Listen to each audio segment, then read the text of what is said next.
are now listening to a 302 Birds podcast experience, proudly powered by Tick Pick, Cupbet, El Diablo Burritos, Nick's Pizza, and Klondike Kate's on the heart of Main Street. Welcome to tonight's show. How's everyone feeling? The Birds are 2-0. We got a beautiful crew tonight. Thank you for the fans that are always watching the show tonight. How are we feeling tonight? Feeling Beautiful. excited. Good show. Dalton won't be here tonight, so I'll be your host, and me and Matt will be your host. So Never mind. Stay tuned. Never mind. Cancel the show. We're done. We're done. Stay tuned. All right, we got a lot on the ballot, so let's go. What do I want when I'm in the state of Delaware? Of course, El Diablo Burritos. Customer service always is serving your food with a smile on their face, asking how your day is. Their food is phenomenal as well. Their burritos are out of this world, one of the best burritos in town. Their queso is phenomenal. Their burrito bowls are amazing as well. When you're in and around Delaware, stop by your local El Diablo Burritos and tell them that 302 Birds sent you. God bless. Go Birds.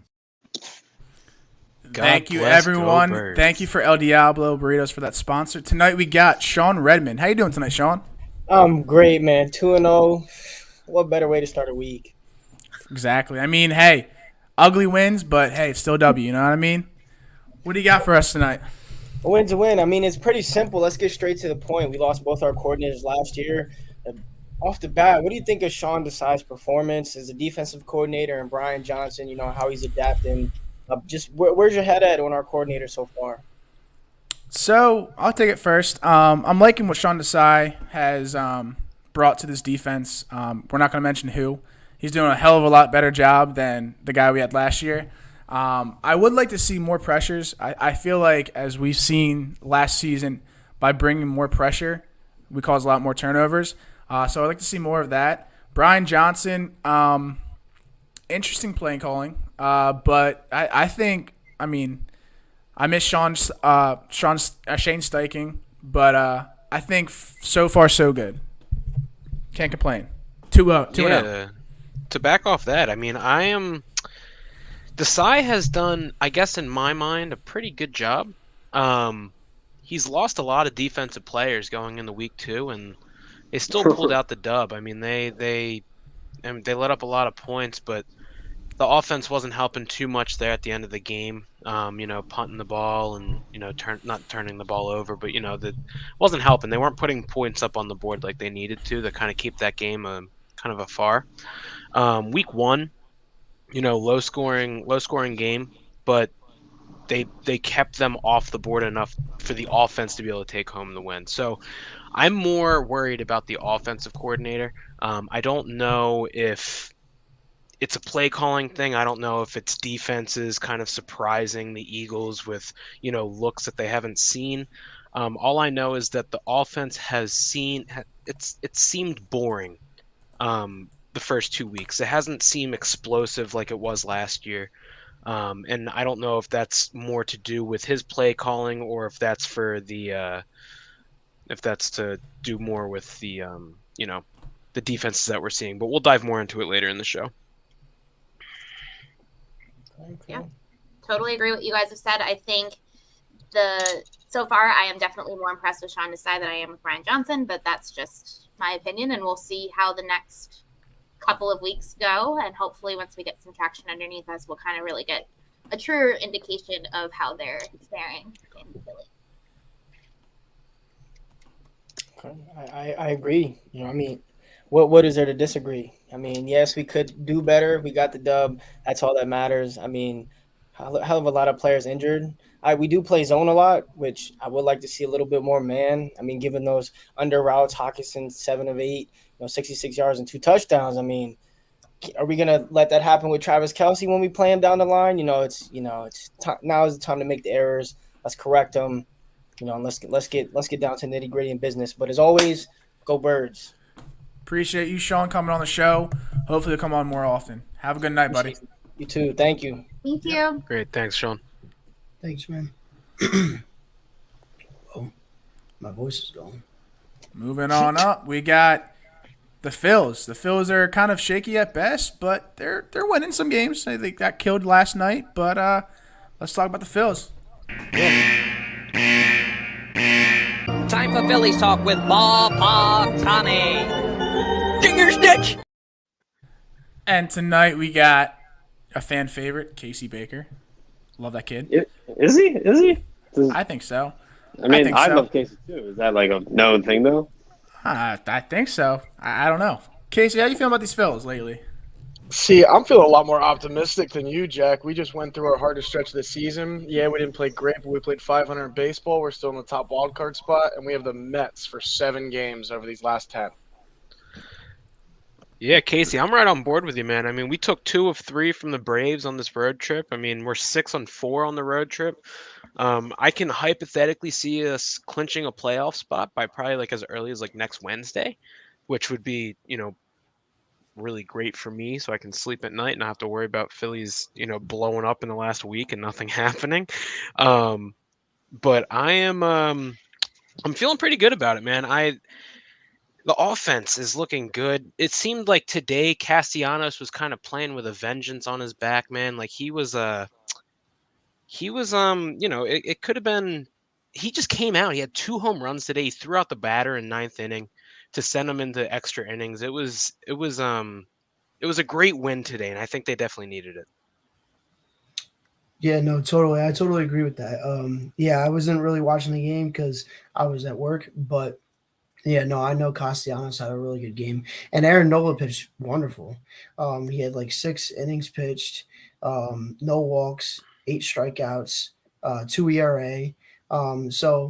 Yeah, 6 hits. So I mean, he pitched really well, and his last couple of starts have been really good, which is unusual for him now this season because he's been on his down year, 100%.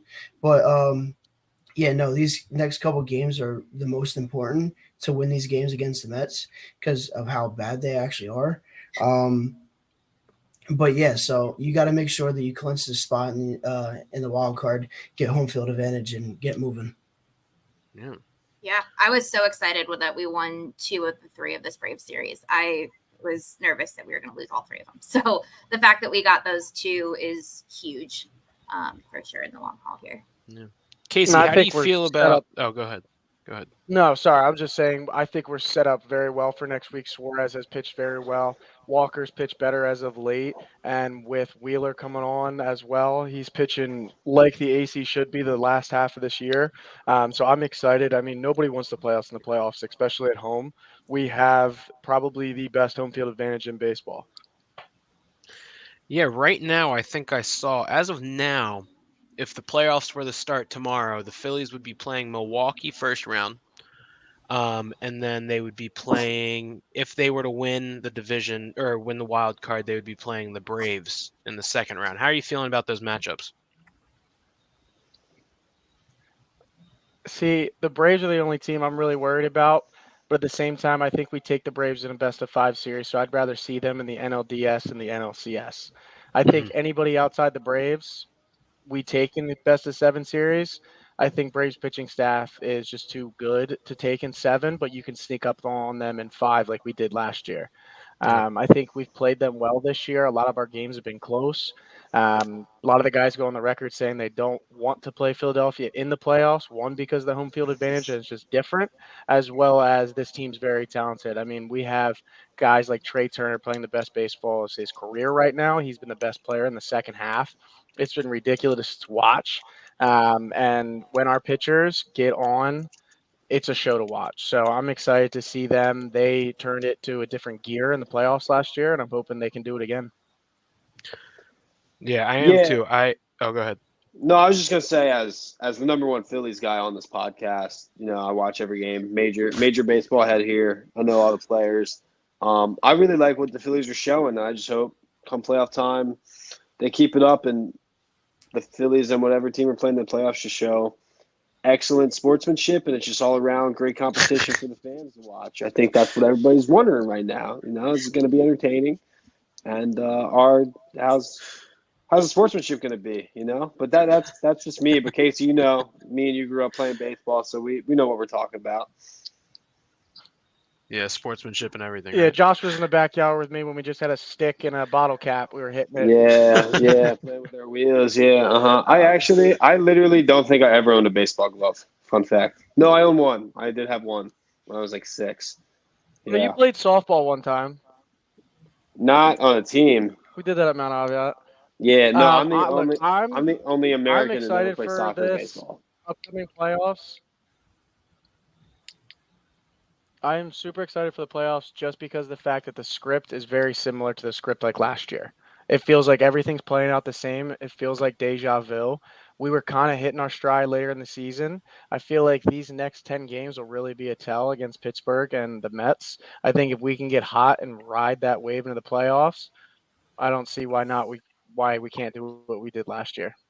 Yeah, the script is eerily similar, but the one thing that's different is we're not the last seed this year. We're going for a number 1 wild card spot, which means wild card weekend games in Philadelphia, baby, and that's all we need. That is all we need. Yeah, Casey, no. thank you so much for joining, man. Thanks, Casey. Hi, Casey. Thanks for having me, guys. Of Casey, course. I love you. I'll see you Jack. this weekend, brother. Jack, we might have an issue. What? Somebody took your sleeves. Ah, good one. Good one. Good one. What a loser. You know, Matt, I know I said you can do the transition, but I think I'm going to do it. Go ahead. Casey, appreciate you coming in. But just like this weather's changing, I felt like a swift, cool breeze come through this week. It's 60 degrees at night. Swift's playing well. He had 28 carries, 175 yards, 1 TD in his debut in Philadelphia. Great to see DeAndre Swift. Matt and I were talking about this on the show before the show tonight. The big question mark is who's that number 1 back, because he had one carry week 1 and then he had 28 carries this year or last week and dropped 175 yards. So the big question mark is who's going to be the number 1 running back. It's not a question. It's Swift. Whatever Swift must have pissed somebody off before week 1, or like the coaching staff just thought that we were going to blow the Patriots out and they were saving him for the Vikings game or something. But like the way Swift runs versus Kenny Gainwell is massive. Kenny Gainwell's still a good running back. He should still be on the roster. All that third down back, great. Swift is the best running back on their team. And it's really not close. He's the best running back we've had since Shady. You say you really believe that? You believe that? Who has been on our team has been better than him since McCoy? We've only had 2 games. We've only had 1 game of him playing. Yeah, I was about to say, Zep. That's I'm about to call you Dalton because that's a hot take. And we've seen him play 2 games. Pure talent-wise, he is better than Miles Sanders or Boston Scott or J.J. or LeGarrette Blount. That is a fact. Okay, but at the same time, like, this is unheard of. I don't think he's ever had a 175-yard rushing game in his career. Yeah, because he was on a poverty franchise. Okay, but at the same time, you can't, like, put your eggs in one basket with him because, I mean, we've seen him play twice. One game he got 1 carry. This game he got 28 carries because he couldn't pass the ball. So, like I said to Matt, I think we can have a good source of judgment, mid-season who that number 1 back is, because I'm sorry, he's not going to have 28 carries, 175 yards anytime soon after the last week. No. See, my thing is week 1, I think they were just experimenting with running backs. Like you saw, Rashad Penny was a healthy scratch, and they were just testing the waters, seeing what Kenny Gainwell could do. But I was at this game Thursday night, and I saw this man go off. He's the clear running back 1. It's not even close. But I would not say that he's the best running back in the Eagles uniform since LaShawn McCoy. But the crazy stat is that this is the most rushing yards per running back since Shady McCoy in game. So stat wise, yes, but he had a great performance. It was fun to watch him, and yeah, I mean, that was the highlight of the game, really. But, yeah, they couldn't really throw the ball. That's all I got to say. You have anything, Ash? No, I mean, I totally agree with what you guys were saying. I think I have many friends that are Detroit Lions fans, and they basically texted me. They said, congratulations on your 1 good game with Swift. He's going to suck the rest of the season. So I don't necessarily think that's true.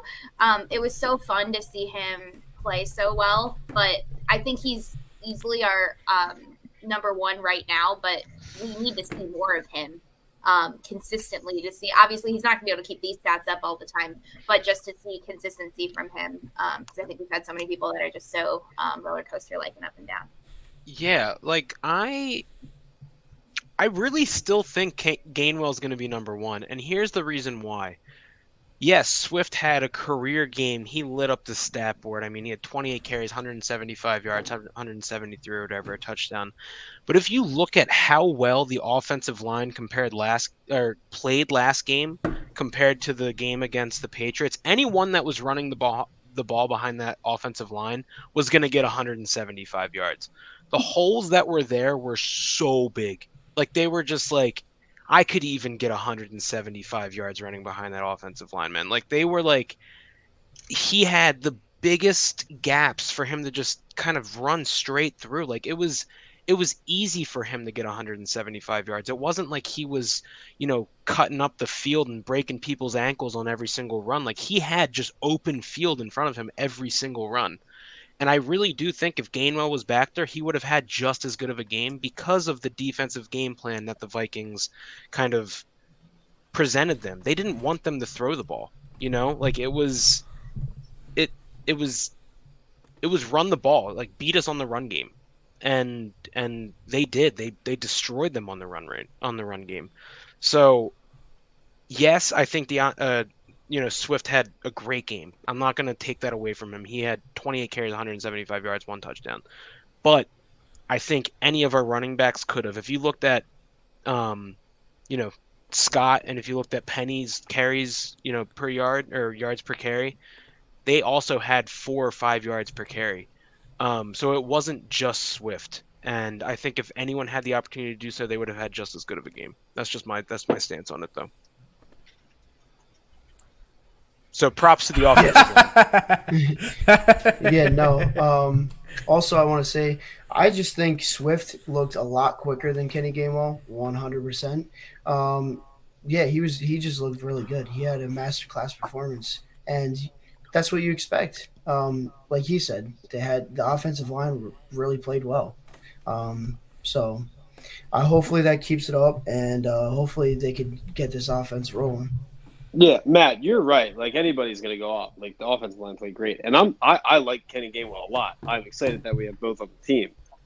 I'm just saying, I think Swift – let me rephrase what I said earlier. Swift is the most talented running back we've had since LaShawn McCoy. Is that better? Yeah, so you didn't say that last time. Yes. What did I say? Last time. You said he is the best running back since LaShawn McCoy. Yes. I'm going to stick with that. He is the best. He's a better running back. But okay, one of the main. I'm not saying he's like a better Eagle. Like, obviously he's only played one game. Like, he's not like a better Eagles running back. He is a better running back than any running back we've had on the team since LaShawn McCoy. That's a fact. That's facts. It's a bold Even statement. better than Miles Sanders last season. I think that's a bold statement. Miles Sanders. I like Miles Sanders a lot. Great Eagle. Poured his heart out. That homie, once he got out of the hole, he could not follow a blocker to save his life. And that's true. There are countless videos of Jason Kelsey yelling at him because he runs past Jason Kelsey instead of waiting for the block. Swift he's a guy. He's a guy. He's just a guy you have to have. I mean, that's why some... You heard it here first that Josh thinks that DeAndre Swift is the best Eagle. He's a guy. Is the best Eagle since LaShawn McCoy. 302BIRDS. Great knowledge right here. DeAndre Swift is a guy. This is top tier podcast tonight. No, not the best Eagle. Instead of GOAT, he's the guy. He's the guy. Instead of GOAT, he's the guy. A guy. Just like you and me. Like, every guy friend group has that one guy who, like, he has the one friend, like, you roll to the bar with. Guy, yeah. May not be like the funniest guy at the bar, may not be like the best looking, but like when like stuff goes down, like you need that guy, and you're just like, yo, he's our guy. No, like, I just need a guy. I don't stop need pointing yourself. With Jack Gordon and that haircut, man, oof, I would fold too. You know, cut off sleeves. Sean, I appreciate that because Josh hasn't said anything about my new haircut, and I've had it since Friday last week, so that's cool. You get the same That's what haircut happens every. when you live in a house with two dudes. Sean, take notes. Don't move in with another dude when you get older because you'll start worrying if your other dude roommates notice your dude haircut. Jack gets a haircut every 2 If weeks. that and then ain't a he sends me- bromance, if I ever heard one, oh my god. All right, speaking about guys, do we think Sean Desai and Brian Johnson are their guys? Guys being dudes. I don't think. How are we they're thinking the about this guys. play calling? I don't think How do we Johnson's the guy. Why do you say that? Because he's not letting the guys play football. I think his play calling is really fucking boring. He doesn't, And, have, he like, doesn't guy have kinda the moved to dude me. in him. He doesn't, you know. he's just There's he's no not. dude. There's no guy. There's no nothingness. He's just like he's not even him. It's just it. You know, it's just like it's just. He's literally it's a just guy. Johnson. It's just he's just a dude. He's not a guy. He's just a dude. on the Yeah, sideline no, calling he's plays right. for the Yeah, Eagles. Matt's right. Yeah, he's just a dude. He He's doesn't just earn a that dude. title of being a guy. He's not a guy yet. He's just a Although, dude. I will say, like, obviously the play calling has been boring and yada yada. Defenses are taking away Jalen Hurts' downfield passing. It takes a lot of kahunas to call 9 running plays in a row, or 7 running plays on a 9-play drive or whatever. Like, everybody knows that drive in either the late first quarter or second quarter, where, like, we were kind of down, and I think, like, you could tell on Twitter, like, vibes were down, and then he just ran it. He was like, I'm not throwing the ball, just ran it. That was kind of a guy move to just keep running it. No, That was that's kind what of the baller. defense gave him. It was easy. Anyone would do that. They were rushing 3 defenders a play. Yeah, Like, but if I you're give not- them credit. You got to just do what the defense is giving you sometimes. Yeah. Fullback dive in Madden 08. It goes for 3 yards every play. Okay? You get 3 yards every play, you win every football game. You and Tyreek Hill, dude, get your freaking Oh, knowledge from you fucking mean- Madden. You mean 5 yards like I have? No, mathematically, no. If you get 3 yards every play, you win the football game. Anyway, how are we feeling about Sean Desai, his defense, his play calling? I think we need more pressure. I think the guy that we will not talk about, didn't bring enough pressure, and when we did, we saw positives come out of it. I think we need to play more aggressive because, I mean, with pressure, more turnovers, run out of the pocket, things like that. I would like to see more pressure from Sean Desai. Yeah.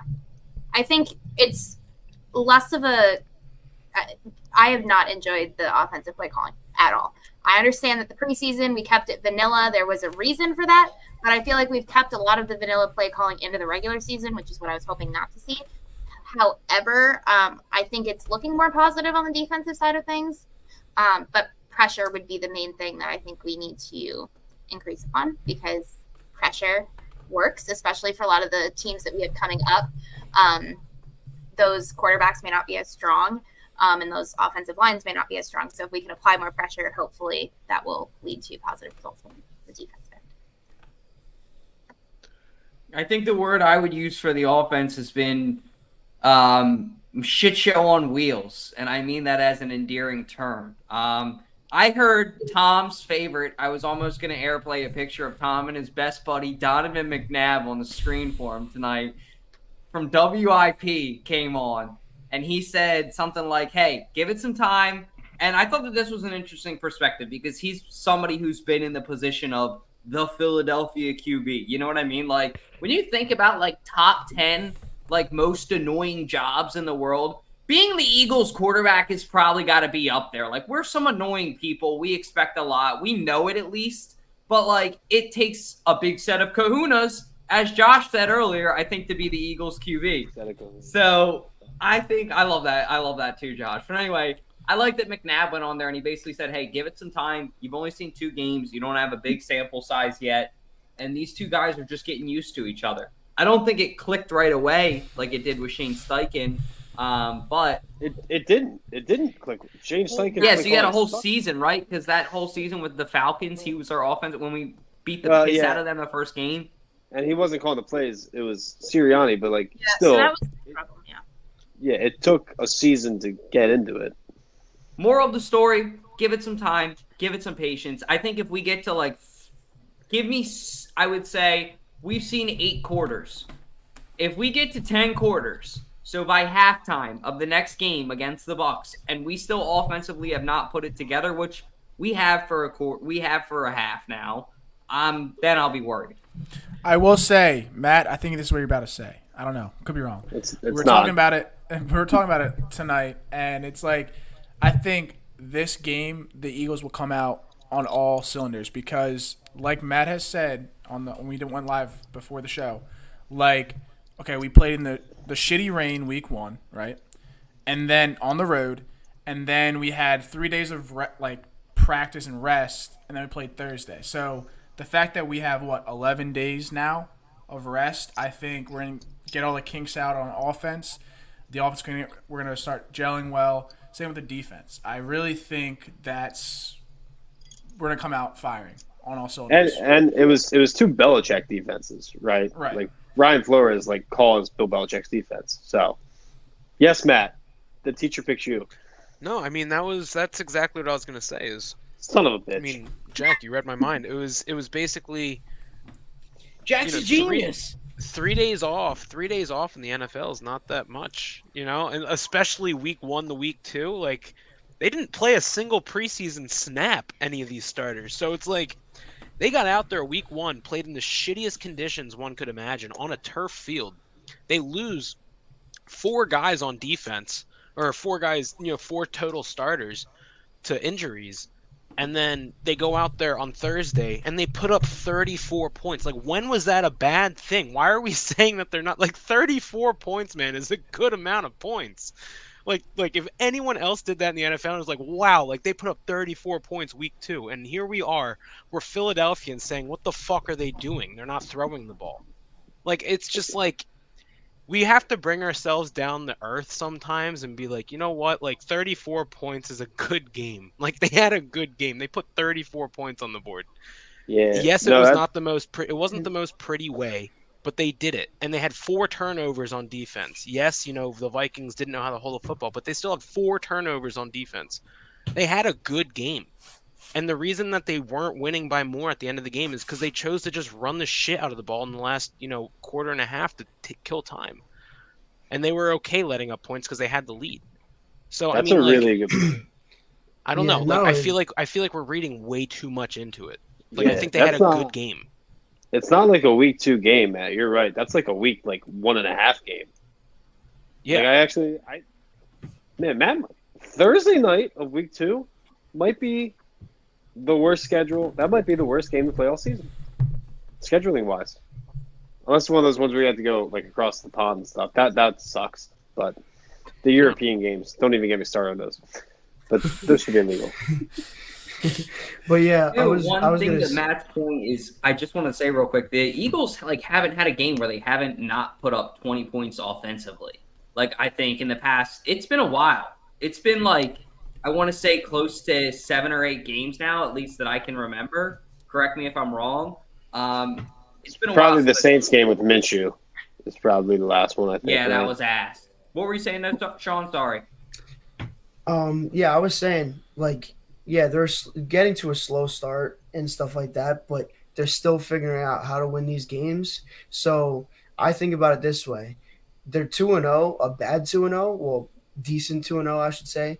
But just imagine when they get this offense clicking and they just go off.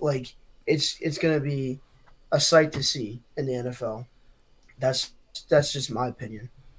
Well, yeah, and just to put this into perspective too, in our last 25 games, we are 22-3.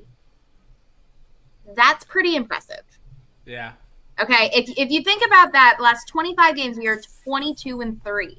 So and starting one of them, I'm pretty sure it's the Saints and Commanders and Chiefs, right? 2 of those losses were ass. Yeah. So exactly. So if you think about that and the fact that we do have a good amount of that momentum going, and the week 1 game was not fantastic, but we saw a lot of improvements from, even though they only had that 3 days, we saw a ton of improvement, at least I did, from week 1 to week 2. They seemed like they were playing more cohesively as a team, all of that, which some of that could just come from the fact that the starters did not play a snap in preseason. Yeah, and I think one of the Eagles' biggest fans is Roxy Dalton's dog.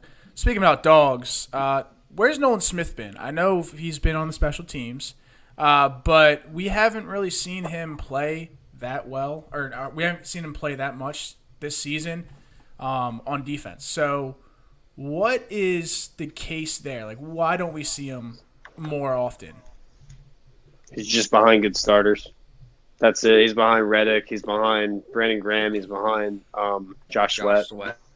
That's like the big Jalen Carter. Jalen Carter.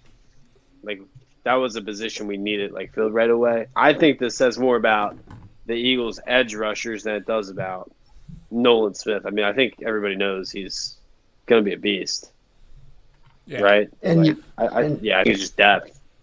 And not only that, with Nolan Smith, knowing that we have a shortage on linebackers, I'm wondering if they're going to move him from the edge where he was playing to linebacker, because he could play outside linebacker and help out the linebacker core, because they're really low on positions, and especially slot corner now. But yeah, I'm wondering what they're going to do with him. But they need to go. I mean, I know they just signed somebody, but they need help at that position. So I definitely think that his shoulder injury is worse than he's letting off. He got that, what they're saying, stinger in his second preseason game. Played it off, he was still padded up at the end of the game and all that stuff, and he's been in press conferences saying oh, I'm going to be playing. What are you talking about? How dare you say I'm not going to? But I definitely think he has so much talent that the Eagles are just we have so much talent. Why even waste you? Don't don't try to injure yourself anymore. I think they're letting him just take a breather. And of course he's healthy enough to play. If he needs to play, he'll play.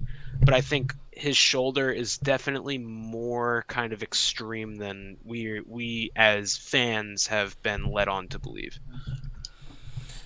And also, I haven't really been watching intensely, but I haven't really seen Nakobe Dean out in the center of the field. Well, he's hurt. He's hurt. Is he? Okay. God damn it, Jack. He's out for 4 weeks with a foot injury. Damn, that sucks. You host the show and you come unprepared. Unbelievable. Hi, he wrote all his notes on his sleeves. You got to give him some slack there. That's a good one, Tommy. He also wrote his fraternity on his arm, and it's not even his fraternity, Tom. So can we really trust him? I know. Dalton, you're not. You said you were in a fraternity.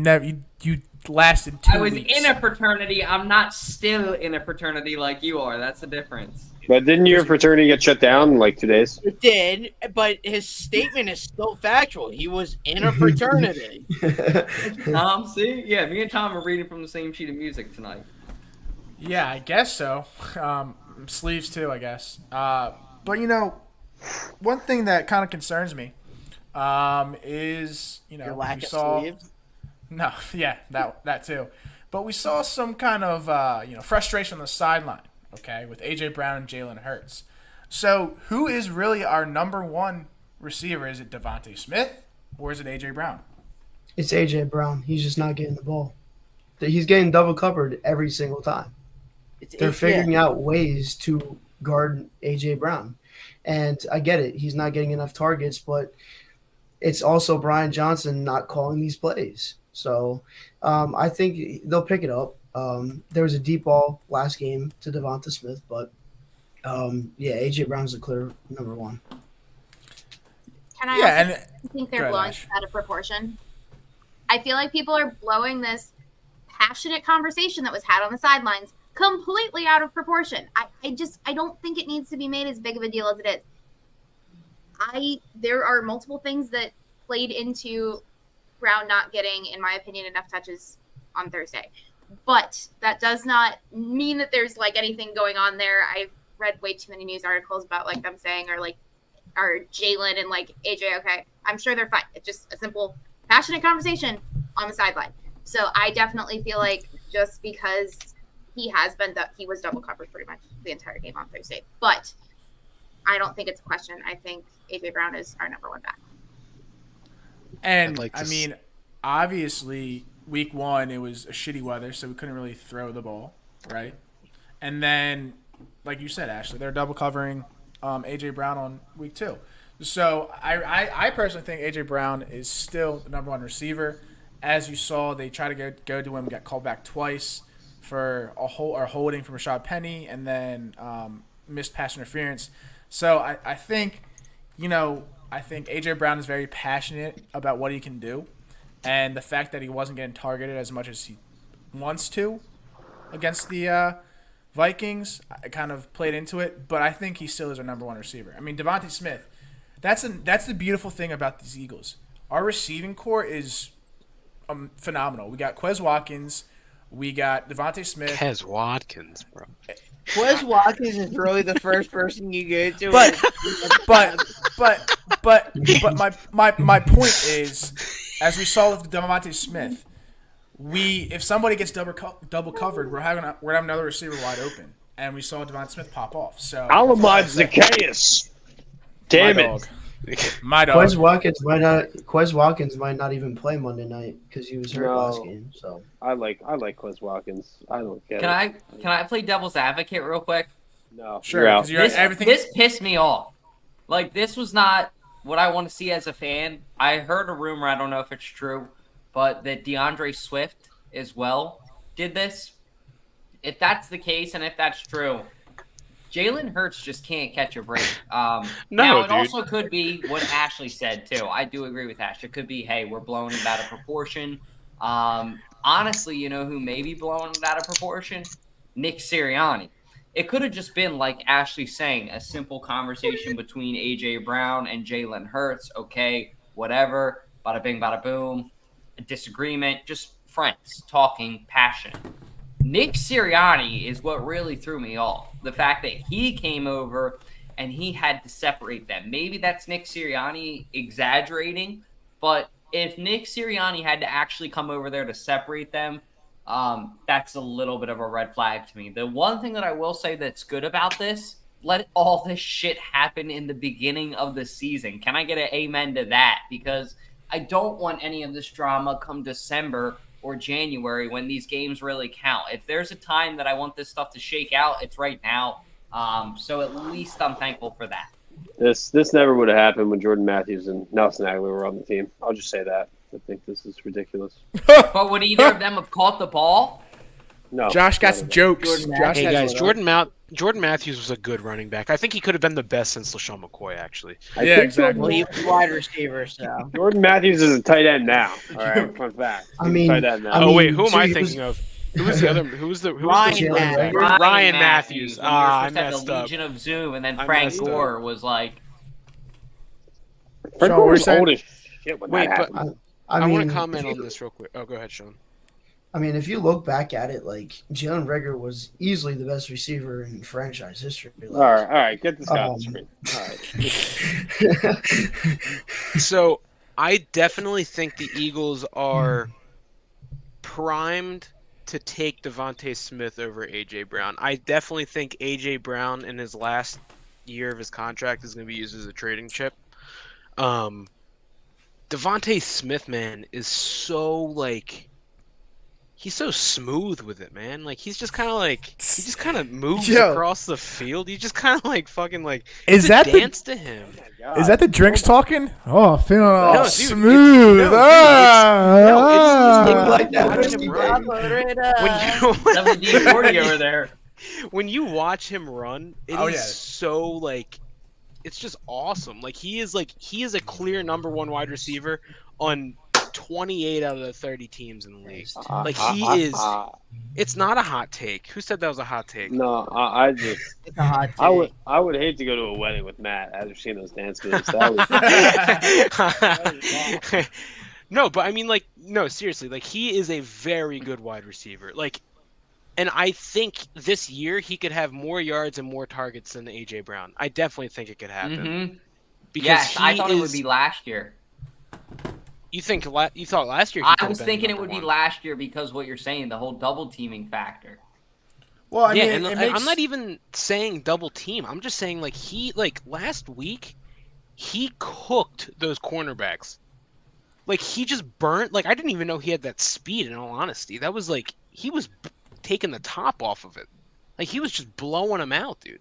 It was He's crazy. like Steve and like Smith-esque. Does he remind anybody? Like that's the best comparison I think I can make to any NFL wide receiver for him.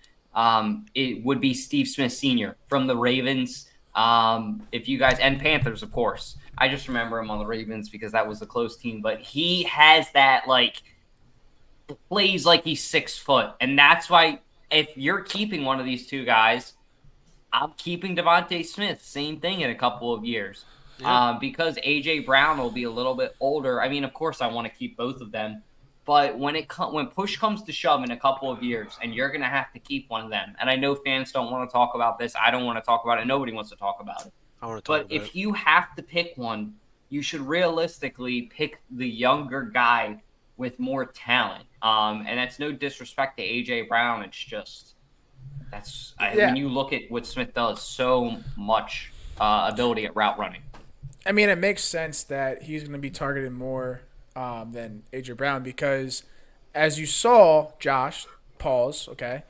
What I'm saying is, as you saw last year, obviously A.J. Brown was our number one receiver, okay? Still is. But teams saw film on him last season, so they're going to double him every game. So then we have Devontae Smith one-on-one, and he's going to cook everyone all the time. So I think it makes sense why he's going to get more targets this season. What, Josh? Yeah, I mean, I was asking Dalton the question. Oh, okay, Sean. No, he's probably making a face at me saying I would get rid of whatever, but I know it's a hot take anyway. Sean, what were you saying? Yeah, I think how many years does A.J. Brown still have on his contract? 2 more? 3. Well, this is all going to boil down in the next 2 to 3 years. Yeah. Yeah. So, but I mean, Devonta Smith, I think he's more agile than A.J. Brown. And he's younger, obviously. And he has played literally every single snap since he got drafted. I'm pretty sure. Like not every single snap, but every single game, I should say. He hasn't missed a game. He's always healthy. But yeah, I don't know. I mean, I still think A.J. Brown's the number one, but yeah, Devonta Smith is a freak athlete, really. What it boils down to is also Dalton, like A.J. Brown's 26, Devontae Smith's 24. I don't know why he's not like that much older. That's not 2 to 3 years. That's going to be 28, 29. I don't know what it is versus 25, 26. Like Jesus Christ, you're terrible at math. I'm rounding each one up. I'm thinking each way. I'm like, okay, like 24-ish in my head versus at 25, you're already washed up, so we should just get rid of both of them, honestly. I agree. Tommy. I just don't think when you're like a wide receiver like that, I don't think you're going to play like that. I'm 25. You're not going to sign him to a 5-year max deal. That's what you're looking to do with these guys. How old is Travis Kelce? Like 33. 33. He's washed up. That's a little bit different. A.J. Brown is the better athlete. Devontae Smith is the better football player, and that's what you keep him. And that's what I'm saying. And he's younger. That's why those are two no-brainers. Stop with the younger thing. He's 2 years. He's 18. The younger thing matters, though. That 3-year difference matters. It's 18 months. Where are we getting 3 years from? So anyway, the Eagles are 2-0, right? This season. Okay, I guess. Go Birds. I got it. Okay. Anyway, if you guys want to dominate your fantasy football experience, be sure to check out the Fantasy Football Network app. Thank you to our friends over there for sponsoring us for another season. Tonight, we got Tony, our former RA, Tom. He submitted his fantasy football team, wants us to rank it. Tony! He's got Tua, turned the ball over, Najee Harris, Cam Akers, the guy who we're just talking about, A.J. Brown, Calvin Ridley, Travis Kelce, Dalvin Cook, the Eagles defense, and Evan, the third leg Money McPherson. I just have one question. Was everyone who he was drafting with absolutely high out of their mind? Because I haven't even fucking finished yet or told you how many people are in the. Go ahead. Here, it's Tommy. Welcome to Tommy. Wait, here. I gotta do. I'm sorry. For you. I'm busting your balls. Don't worry. I love the passion. I just need to It's somehow so Photoshop bad. your fucking face on here for this week.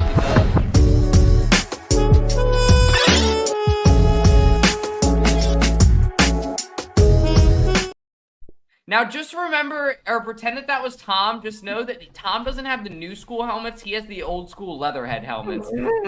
Anyway, what were you saying about this team, Tom? What are you thinking about it? Oh my God, it's absolutely stacked. Like, you have Tua. Dude, you're on crack, dude. You're on fucking crack. Tua is playing really This well. team maybe maxes out 70 points a week. 12-man league. This is a 12-man. For a 12-man, this ain't bad. For Tony weeks says 1 this. and 2, he's He's 0 0-2. For weeks 1 and 2, he is 0-2, man. That I'll team tell you is from dog experience, shit. Najee Harris has done not much so far for fantasy. Cam owners. Akers has put up zip this year. AJ Yeah. Brown has probably put up 2 points this year. That team is not doing hot. Calvin Ridley and Tua, though. Calvin Ridley and Tua this year, I think it's fair to say, have had pretty decent seasons. Travis And then you Kelce. have Travis Dalvin was Cook good at last flex. week.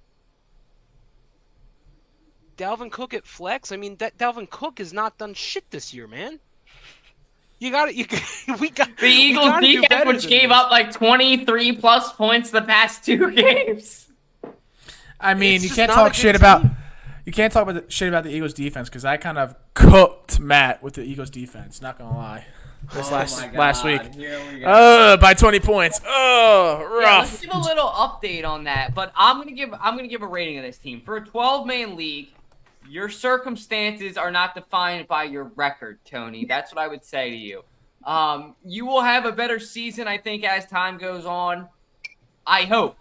I really do. So, in my opinion, in a 12-man league, I'm going to give this team an 8.8 is my rating. Oh my 8.8 god! I mean, if you look at this team, like Tua, Najee, A.J. Brown, Calvin Ridley's going to be a really good pick with Trevor Lawrence. That was a smart fantasy football pick. Travis I'll give him a Kelce, 9.6. like, this is a 12-man league. Think about 12 people in a snake draft going back to back to back. I'm in a 12-man league, and I have a lot better of a team than this. All right, what's Matt's rating? I would put this maybe at like a 7. Oh, Maybe a 7. Cam Akers, dude, has done nothing. And he just got traded. You cannot have Cam Akers as your number 2. That should not happen. Yeah. He did Okay. not. He clearly say- did not prioritize running backs. That's all I'm gonna say. I will say Running backs 6. are important. 6.5. Oh, see, you're rating it worse than me. you two like hanging out, drinking before the podcast, giving like shitty like fantasy football ratings. Well, I'm kidding. I guess next week we'll have a scoreboard of our fantasy draft for 302 Birds. Yeah, we'll have to do an update because we'll be almost way through. I know. I'll do a breakdown next week, and then you guys have a trivia this week too. Yeah. All right, I'll figure that graphic out in a second. So- Big Sean, what are you rating this team? All I gotta say, Delco Tea Coolers, he beat me this week. But this team, Tua's been playing really good football. Najee, no. Cam Akers, he's on the Vikings now, so he might stir that up. AJ Brown hasn't really got any targets. Calvin Ridley, pretty good. Travis Kelce, best tight end. Dalvin Cook shouldn't be even in the lineup. Eagles defense, pretty good. Evan McPherson, good kicker. I give it a 6.6. There you go. Guys, just look at this. This is me kicking Matt's ass last week. Anyway, moving on up. Eagles are 2-0. There's a lot of other teams that are 2-0. Who are we most scared about? The 2-0 teams in the NFC right now. Cowboys and 49ers. I mean, if you had to, I think the 49ers are the obvious pick, right? Like all offseason long, the 49ers, we've been like, okay, these guys are legit. Who has been more of a surprise, or who would you guys say out of these two teams? Because the Cowboys and Saints are obviously not built like the 49ers. The Cowboys, though, have been really impressive to start the season as much as – oh, God. Sorry, I thought I was going to throw up a little That was bit. disgusting, Dolt. Jesus. I know. Anyway, I'm going to try that again. The Cowboys have been really good this year. Like, impressive wins. And I know that it's been against the Giants and the Jets without Aaron Rodgers. But, I mean, the Jets have a good defense, and the Giants aren't as bad as, we make them out to be. Last game proved that, that they can only play half of football and win. However, it is still the beginning of the season, Cowboys fans. There we go. Now that throw up's starting to go back down my throat. Which means, chill out, all right? There's still a lot of time for you guys still to make mistakes, and I don't care if you make it to the playoffs at 13-4. I'm still not going to admit you're a legit team until you win a playoff game. It's the cold, hard facts because we've seen those things before. But you guys do look pretty legit. However, I want to take this second before you say this, Jack, toot my own horn. Because all offseason, I'm like, oh, my God, Derek Carr, he's going to lead the Saints. The Saints are going to be a good team. They're going to start off the season pretty hot, and they will be a 3 seed in the NFC by the end of the year. And everybody, Dalton, you smoke crack. Dalton, you don't know what you're talking about. Dalton, you are not the guy who said A.J. Brown will come to this team. 2-0, and he almost got his butt clapped by the defensive tackle for the Panthers. He almost literally ate him in the locker room. Yeah, but at the same time, like you said, the Cowboys have played the Giants and the Jets. The Jets with Zach Wilson. If it was Aaron Rodgers and they beat them, okay, that's legit. But you beat a team that's, at first, beginning of the season, they were looking really good, and then Aaron Rodgers went down. So, beating the Jets isn't that impressive. The Giants, not even that impressive either. They do look good, I guess, but at the same time, like, those two teams that were just on the graphic. Those two teams that are graphic, the Saints and the Cowboys. Just the Saints played who they play. They played the Titans. They played the Titans and the Chargers. No, the Panthers. They played the Panthers on Monday Night Football this week. Yeah. So they won in the margin of 3 points both games. The Titans usually start out shaky beginning of the season, but I don't think these two teams we see right now. I know we're not talking just these two teams are legit yet. They haven't really had much competition. I relate this back to last year. Do you remember when the Eagles started off 2-0, and we were high off our asses? Great start to the season. Everyone's like, "Oh, you have an easy schedule." Blah blah blah. Yeah. The Cowboys are in the exact same boat, and there is not one motherfucker in the league, or analysis, or anyone saying, they're 2-0, but they've had a really easy schedule. People are like, "Oh, they've dominated." First of all, they played the Giants, who started out the first 6 quarters of their season losing you said 60 5. to nothing. You said 5. Yeah. Yeah, 5 quarters.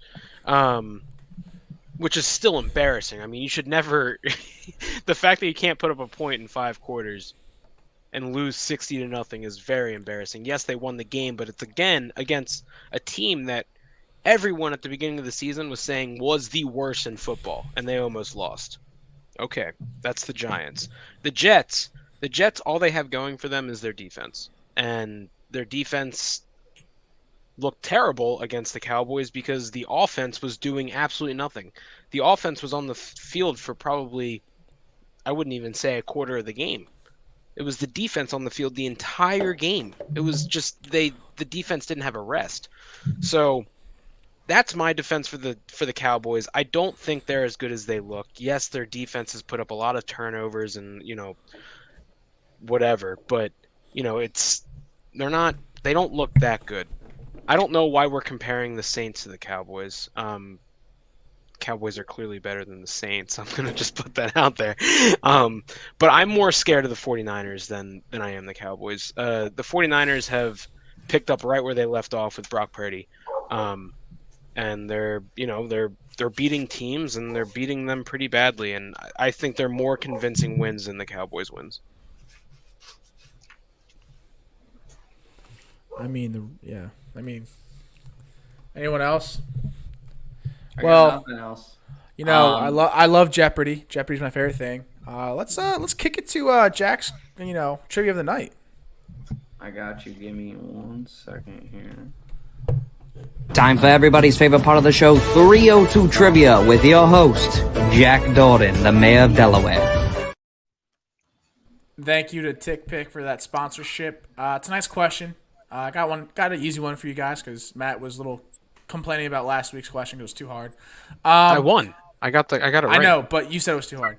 Anyway, this week's question we have, thought it'd be nice to you guys. Know been busy all week with school and work and shit like that. But the question is, who was the quarterback that helped take the Eagles to 4 straight NFC Championship games in the early 2000s?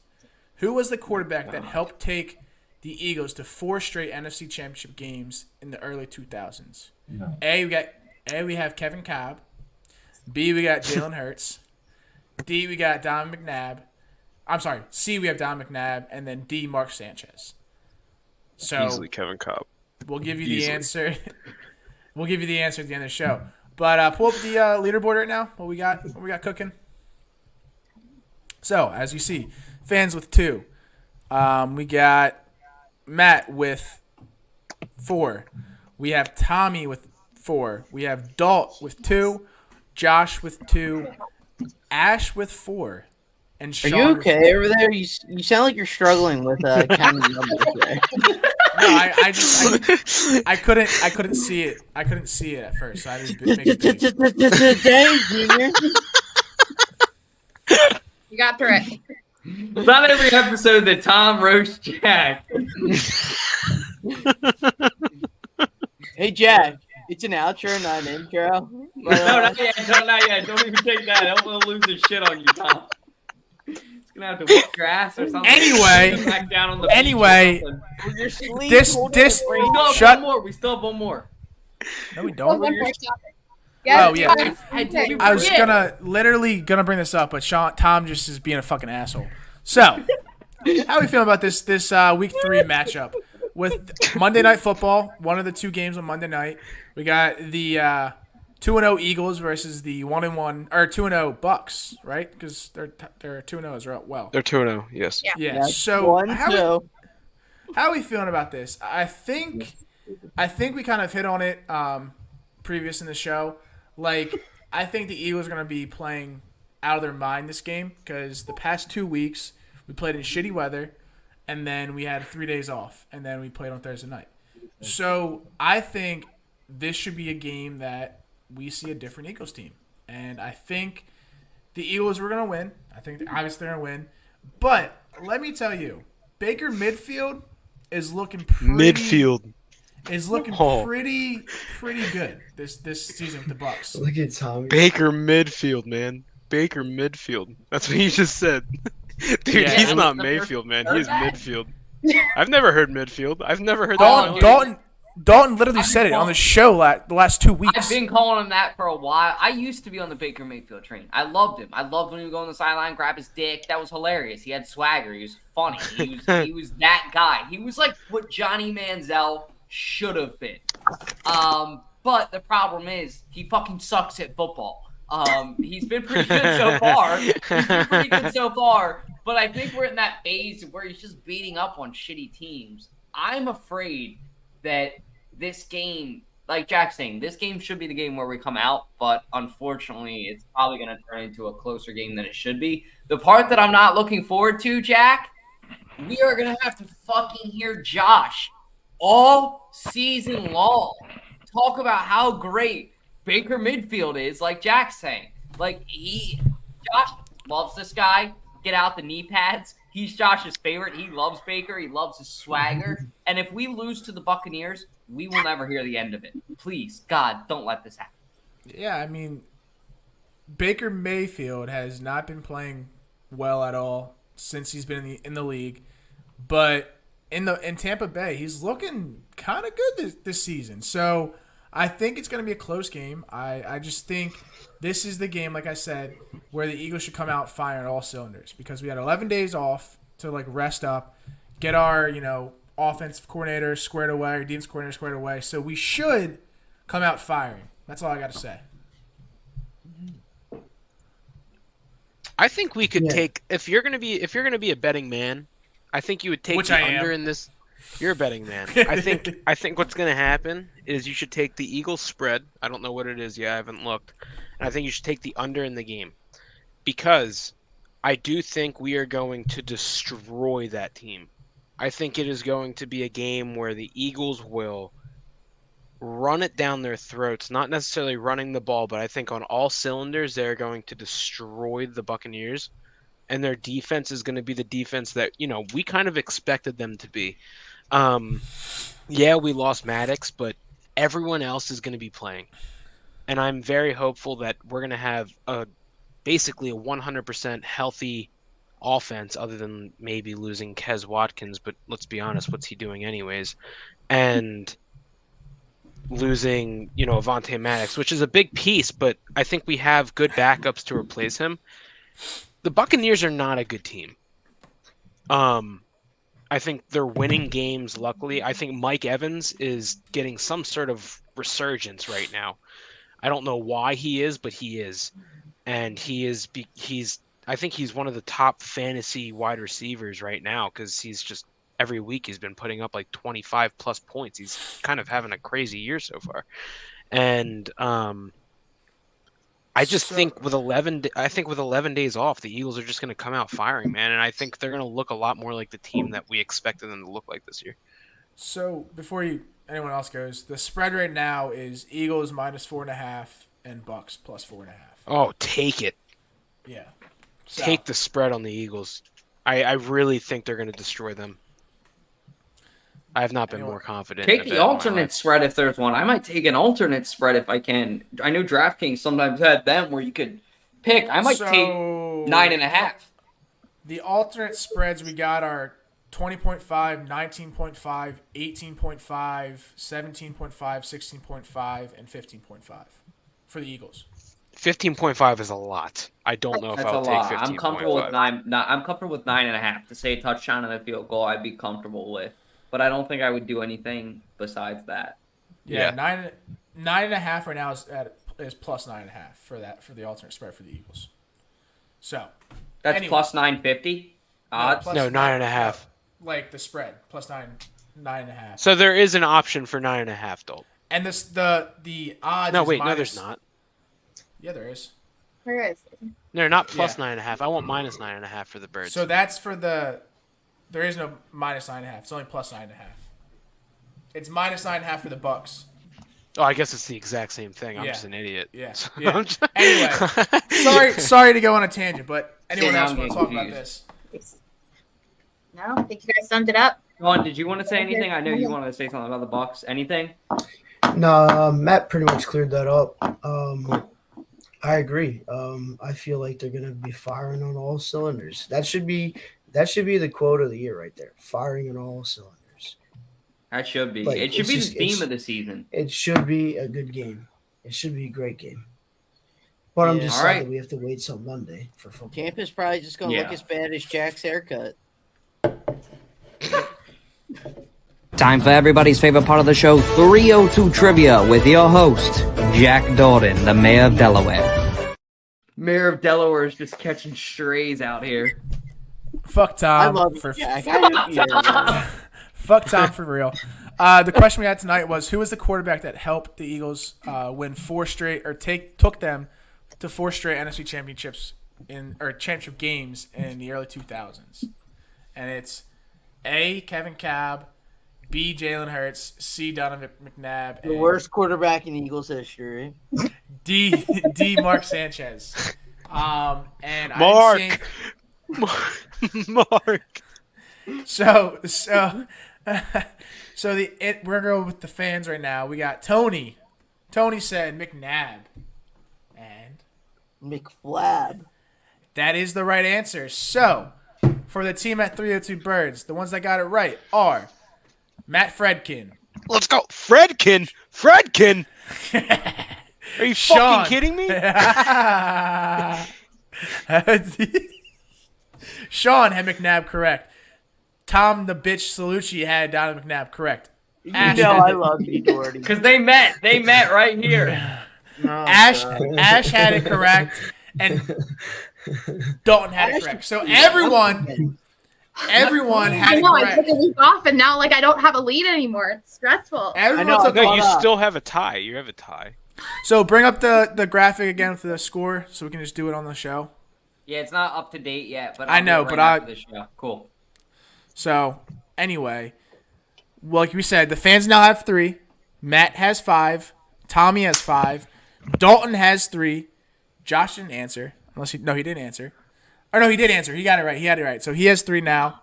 Ash has 5, and then Sean has 3. Hey Ash, don't fuck up. Believe me. Yeah. And so Tommy, we'll have don't that. fuck up. We'll have that updated next week. But yeah. Anyone else want to say anything? I mean, I don't think so. I guess without further ado, fuck Tom Salucci. Everyone hate Tom Salucci. But Jackson, I love you.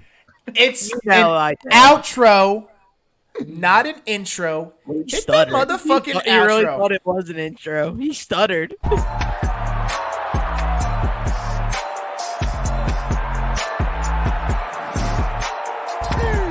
I because I cared, no,